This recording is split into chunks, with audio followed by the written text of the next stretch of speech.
Lançamento oblíquo é um assunto que vem aparecendo de maneira mais recorrente na prova do Enem. Só que quando esse assunto é cobrado, a galera pira a cabeça, não consegue fazer a questão e aí acaba perdendo uma possível questão que seja fácil. Então eu vou te ensinar com uma questãozinha que caiu no Enem PPL 2020, como resolver esse tipo de questão que envolve lançamento oblíquo. Mas antes, já peço aí o seu like fortalecedor da nossa comunidade e sua inscrição aqui no canal para você não perder nenhum conteúdo de altíssima qualidade. Vamos lá para o conteúdo! Em 20 de julho de 1969, Neil Armstrong tornou-se o primeiro homem a pisar na superfície da Lua. Ele foi seguido por Edwin Aldrin, ambos da missão Apollo 11. Eles e os astronautas que os seguiram experimentaram a ausência de atmosfera e estavam sujeitos a diferenças gravitacionais. A aceleração da gravidade da Lua tem 1/6 do valor da Terra. Essa última frase aqui é importante para a resolução da questão. Em relação às condições da Terra, então um parâmetro de comparação que foi dado. Em relação à Terra, né? Um salto oblíquo na superfície da Lua teria alcance. Então ele vai perguntar do alcance. E ele fala ali, dá ênfase no salto oblíquo. Aí vamos para as alternativas, né? Esse alcance ele vai ser menor, igual ou maior. Nota o seguinte, essa aqui não é uma questão, não é um item, né? Um item bom para o Enem, porque na verdade eles não deixam, via de regra, passar quando tem essas estruturas assim, ó, onde tem um apenas que está diferente de todas as outras alternativas. Mas enfim, a questão passou e aí vamos ver aqui como é que ela funciona, né? Vou resolvê-la de uma maneira intuitiva primeiro, depois a gente dá aí uma ênfase na matemática, tá? Mas a maneira intuitiva é o seguinte, imagine aqui o astronauta e ele vai pular, ele vai dar um salto oblíquo, né, fazendo essa trajetória aqui, que é um arco de parábola, e a gente pode decompor a velocidade inicial dele, né, que estaria apontando mais ou menos para cá, ó, essa velocidade inicial em v0x e em v0y, tendo uma componente, portanto, na horizontal e outra na vertical. E o que a gente chama desse deslocamento aqui na horizontal é o tal do alcance. E também tem um deslocamento na vertical que está relacionado à altura máxima que ele vai atingir nesse salto. A gravidade da Terra ela é maior do que a gravidade na Lua. E ele dá lá a relação, inclusive, né? 6 vezes maior a gravidade da Terra do que a Lua. Em consequência disso, o que vai acontecer no salto, né, cara? Notem o seguinte, a velocidade horizontal, ou melhor, a componente horizontal da velocidade, né, ela é a mesma em ambos os casos, porque as condições iniciais são as mesmas nos dois laboratórios, tanto na Terra quanto na Lua, né?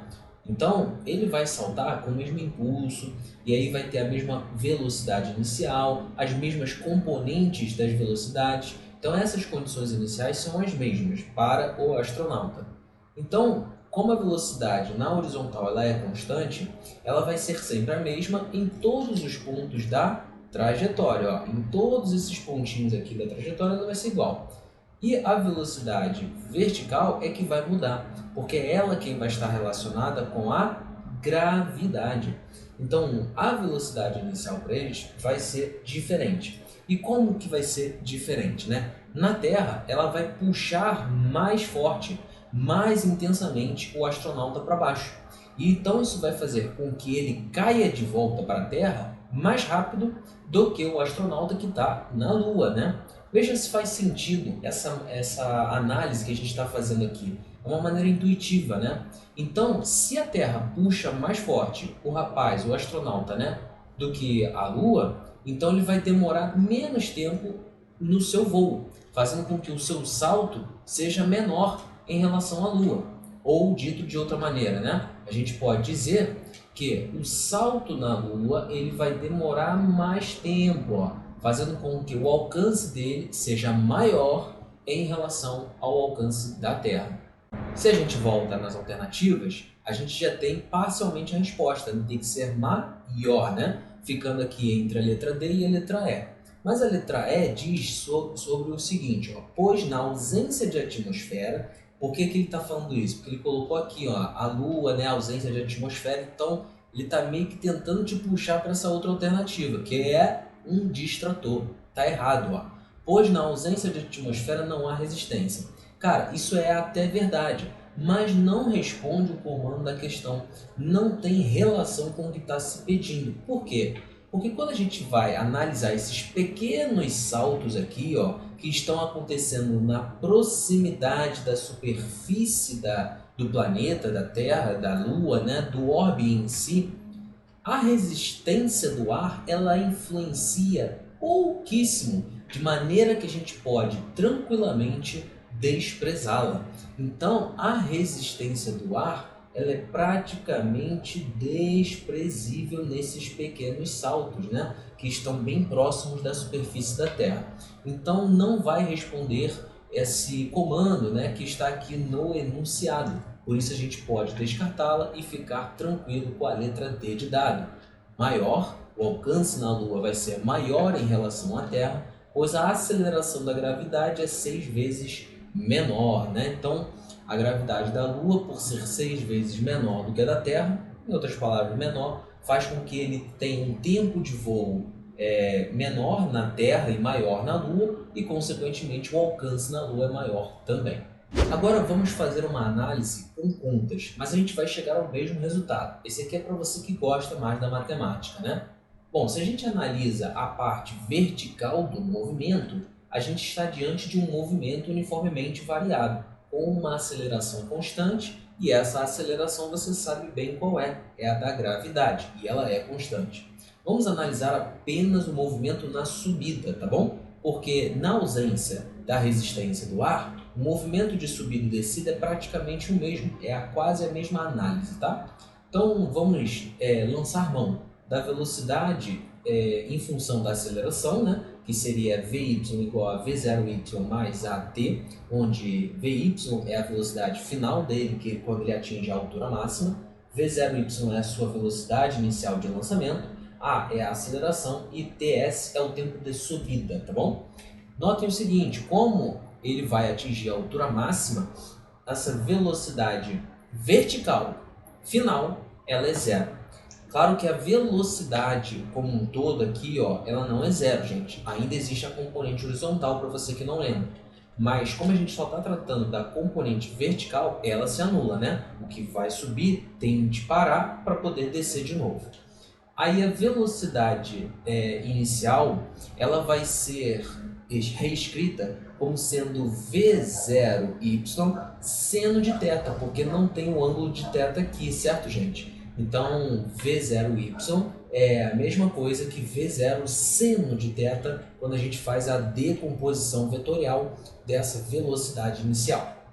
E como a gente orientou o eixo y positivamente para cima, a gravidade, como está no sentido contrário, a gente vai acrescentá-la de um sinal negativo aqui na equação, né? Então vai ficar menos g. João, por que o menos mesmo? Porque a gente orientou o nosso eixo vertical positivamente para cima, então tudo que estiver apontando para cima, positivo.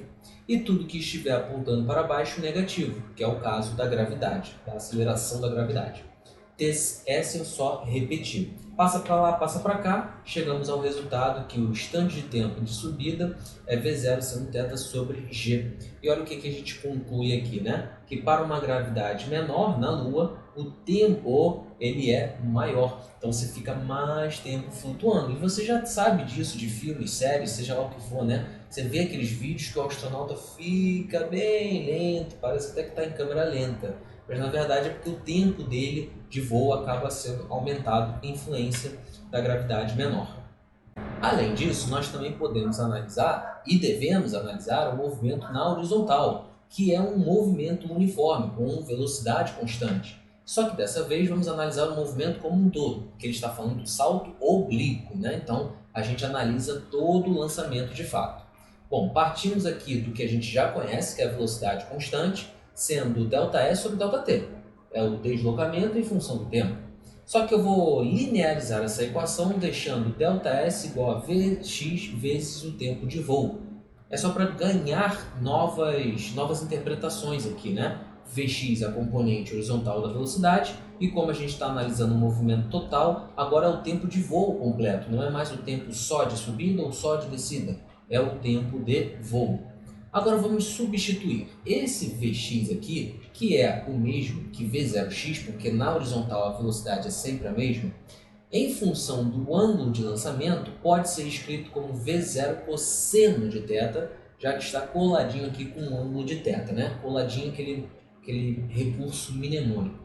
E esse tempo de voo, cara, ele é 2 vezes o tempo de subida, ou 2 vezes o tempo de descida, tanto faz. Mas isso só vale quando não tem a resistência do ar, ou quando ela é desprezada, tá, gente? Aí você pode dizer que o tempo de subida é igual ao tempo de descida. Então, o tempo de voo é 2 vezes um deles, né? Então, vou colocar aqui, ó, essa substituição, só que acrescida do valor de 2, né? Porque aí dobra. Com isso, fazendo uma manipulação algébrica aqui, a gente chega ao resultado do alcance como sendo V0 elevado ao quadrado vezes seno de 2θ dividido por g. Mas isso aqui é só para mostrar, de uma maneira mais matemática, que o alcance é inversamente proporcional à gravidade, né? Então, quem já sabia dessa equação, chegava facilmente ao resultado também, vendo aqui direto a análise entre o alcance e a gravidade. Como são inversamente proporcionais, você marcaria também a letra D de dado. Muitíssimo obrigado por vocês terem ficado até o final desse vídeo, espero que vocês tenham curtido esse tipo de resolução e já conta aí com o seu like fortalecedor e a sua inscrição no canal para você não perder nenhum conteúdo de altíssima qualidade como esse. Eu te vejo no próximo vídeo, um forte abraço e bons estudos!